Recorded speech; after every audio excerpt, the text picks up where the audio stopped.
When my mother referred to me as a parasite, I did not respond. I simply regarded her. I really scrutinized her. The woman who once comforted me when I suffered from night terrors now looked at me as if I were a monster.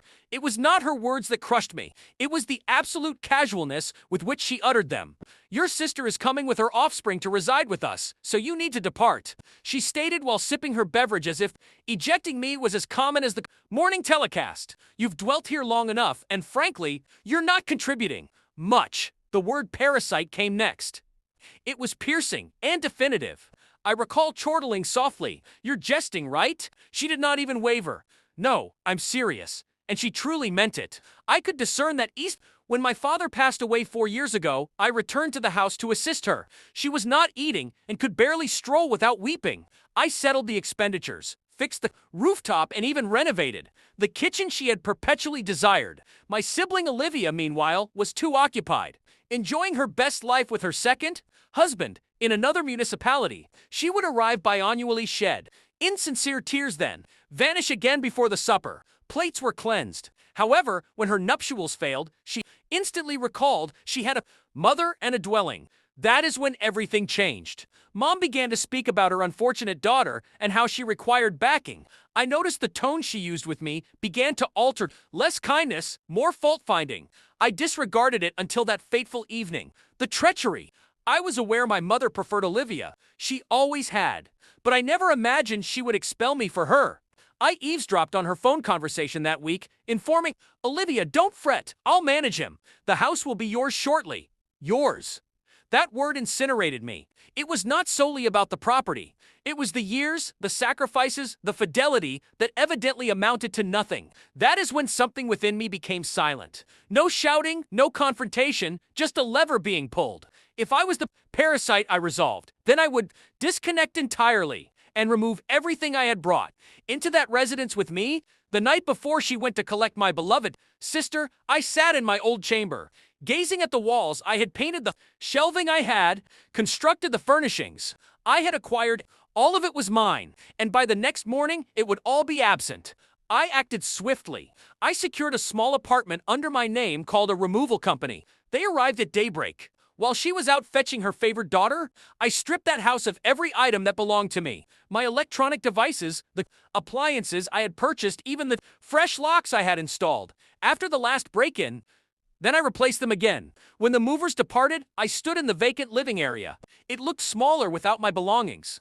Empty, just like her affection. Before walking out, I left a memo on the kitchen countertop. "You labeled me a parasite. Parasites do not leave, they consume. I'm gone, and now you'll understand what consumption truly meant." Then I secured the door and slipped the keys into my pocket. It did not take long. 2 hours later, my mobile device rang. "Mom," I did not answer. Then came a flood of messages. First perplexity, then rage, then desperation. "Why did you modify the locks? Your sister and the offspring are waiting outside. We cannot enter. Where are the keys?" I let them sit there unopened. Finally, a telephone call from Santino. "You're so self-centered," she spat. "Mom's weeping. The children are terrified." I ended the call. I was not self-centered. I was finished. 3 days later, she appeared at my new abode. Somehow, she had discovered the location. Her voice cracked at the threshold. "How could you inflict this upon your kin?" I gazed at her. "You mean the kin that designated me a parasite?" She attempted to speak, but I did not allow her. "For 4 years, I covered every expense," I said. "You just didn't observe until I ceased." Tears pooled in her eyes. "I didn't intend it." I was irate. "No," I softly replied. "You intended it. You just did not assume I'd ever stop tolerating it." She remained there mute, watching as I closed the door. A week later, she telephoned again. This time her tone was different. It was measured and prudent. It transpired that Santino departed after a few days. She alleged she could not live in a place that reeked of treachery. The house bills accumulated. The food ran out. The parasite was suddenly missed. She requested me to return. She said she needed me. I almost chuckled. I told her, "Mom, I'm not furious anymore, but I'm not returning. You made your decision." There was silence on the line. I could nearly hear the burden of her remorse pressing against it. Occasionally, I drive past that dwelling at night. The drapes are drawn. The illumination is faint. It is peculiar how a place can appear the same, yet feel lifeless.